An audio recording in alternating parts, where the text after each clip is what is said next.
What are we going to cook today? Pizza! Hello everyone, my name is Tony. Today we're gonna try to make Neapolitan pizza at home, as well as we can make it at home, of course. I'm going to put the recipe on top of the video and here in the video description. Now here we go. We start by making the Poolish. The Poolish is a type of pre-ferment which consists of equal parts water and flour and yeast. To make the Poolish, we begin by adding 100 grams of water in a container, 5 grams of yeast, and a half teaspoon of sugar. We mix them well until they are dissolved in the water, then we add 100 grams of flour and we start mixing until they are all well incorporated and look like in the video.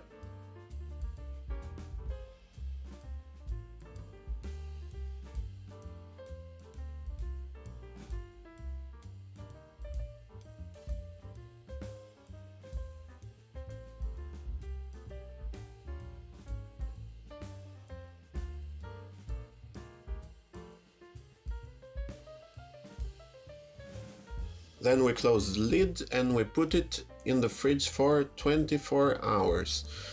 Next day it would look like this, all bubbly and it smells very nice and yeasty. Now we start making the main dough.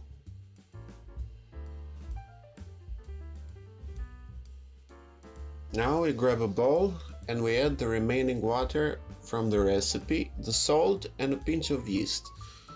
Then we mix well until they are dissolved, because if we put the flour without dissolving the salt and yeast, we might end up with clumps in the final dough, and we don't want that. So we mix them well together.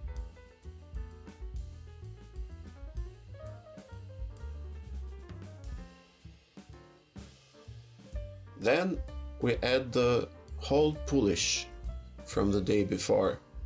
And we mix that as well with the water and salt and yeast until it is roughly dissolved.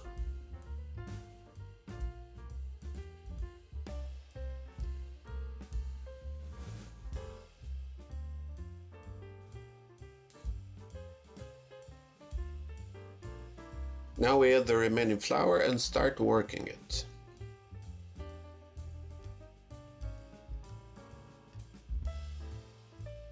Now the best tool for me when working with doughs is a spatula. You can use cheap ones, but they are worth it because they cover a world of hurt, especially when dealing with wet doughs. Now this is a 70% hydration dough so for me it is needed, the spatula. Now we start mixing the dough together until it is almost completely incorporated.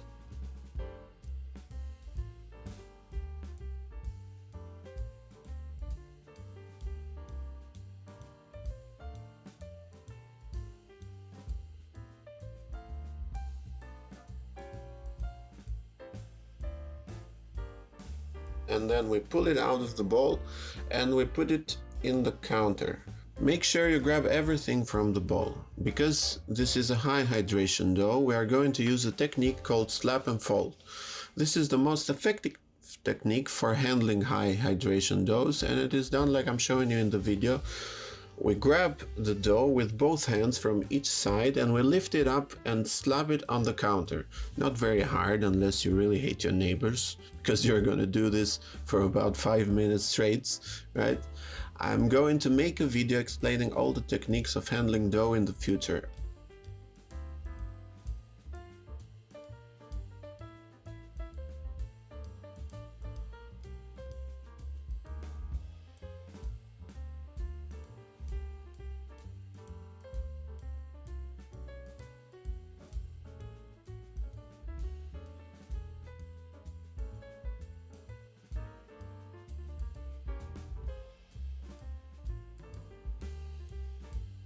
After working it for about 5 minutes, we shape it into a loose ball and we cover it with a bit of olive oil.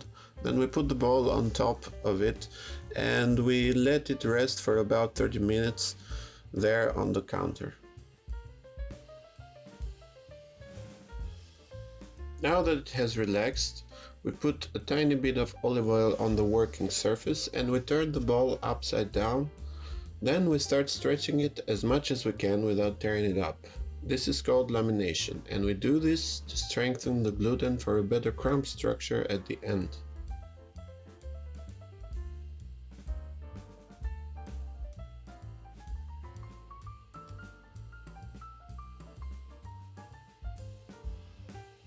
After stretching, we fold it like in the video and we make a tight ball, being careful not to tear the surface.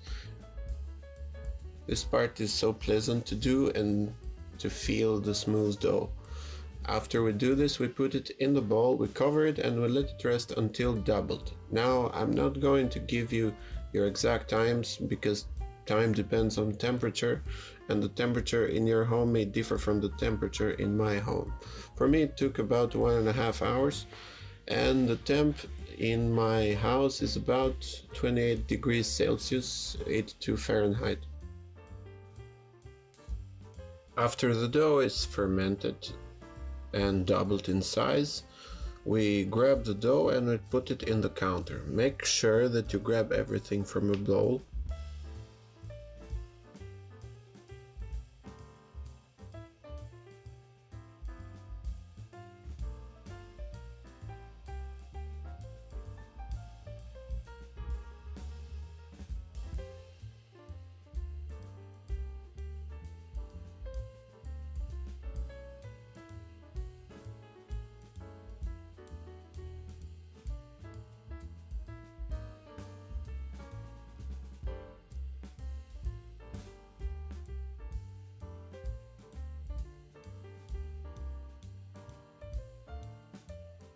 Then we start dividing it into 4 pieces, roughly about 250 grams each. After you divide them, we start making the dough balls, like I'm showing you in the video.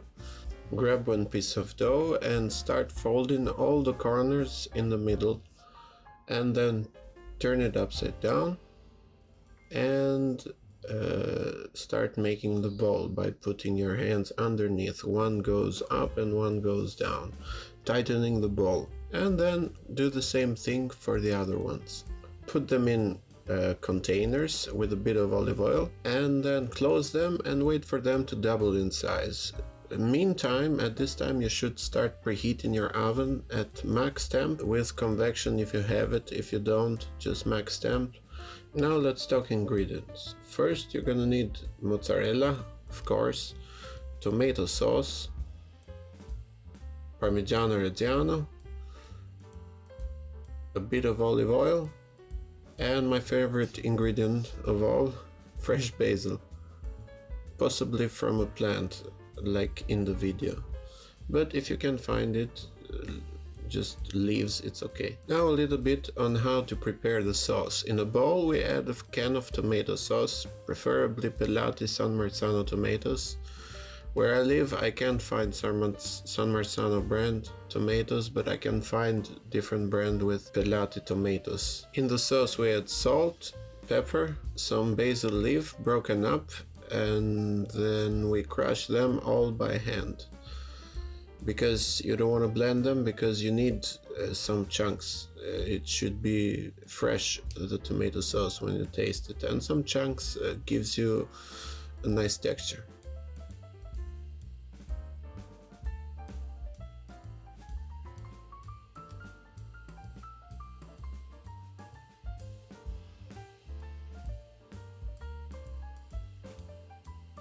Now for stretching the pizza we are going to need some semolina flour.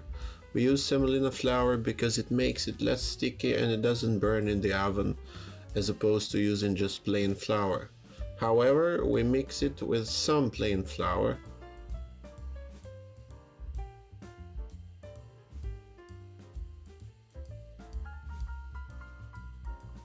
Now grab one of your fully proofed dough balls and we dump it right on top of the mix of flour and semolina. For me it took a little bit of time because I didn't put enough olive oil in the container. If this happens to you, please do not try to force it out with your hands, because you are going to ruin all the bubbles that you worked so hard to cultivate until now. Be a little patient and let gravity do its work, right? After the bowl is out, Make sure you cover the ball all over with the mix so that it doesn't stick when you begin to stretch it.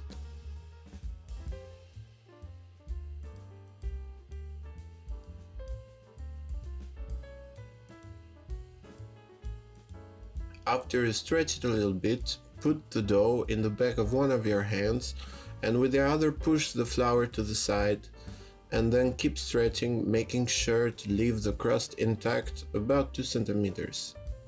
Please be careful with the dough and try not to do it too fast or do tricks like the pizzaiolos, because you are going to tear it and it is going to start to stick.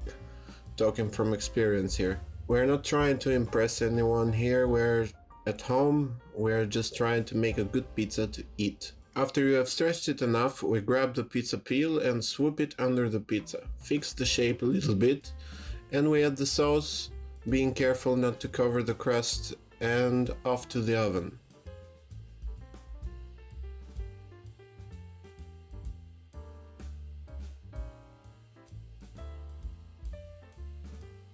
For this you have to be quick about it, because if the pizza warms up, it is going to stick to the peel. Try to put it at an angle and stick the top of the pizza to the oven first, and then pull the peel quickly and close the door. Now I'm putting it at the bottom of the oven because this is the best option after the pizza steel. I have tried bricks and a tray upside down and nothing works better than putting right at the bottom of the oven except for the pizza steel, but I can't find it where I live. If you have one, use it.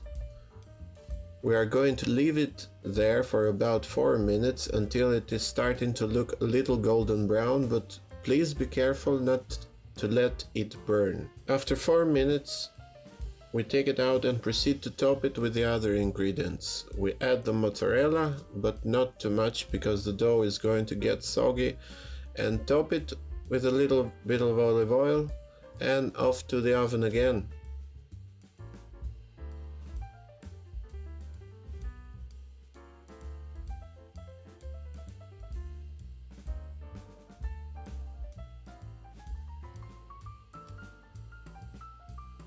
Now we put it at the top rack to brown the dough and melt the mozzarella. About 2 minutes. Turn it once in between to brown it all around.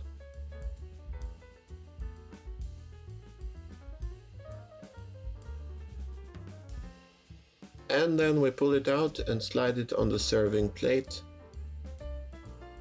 And now here we go. The pizza looks amazing, and now for the final touch. We grind a little bit of Parmigiano Reggiano on top, and we add some color with basil leaves.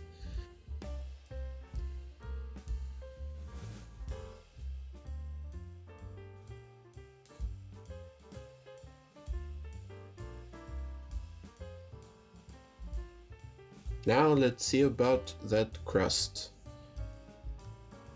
Let's cut it and see, fingers crossed. I hope it's airy and bubbly, and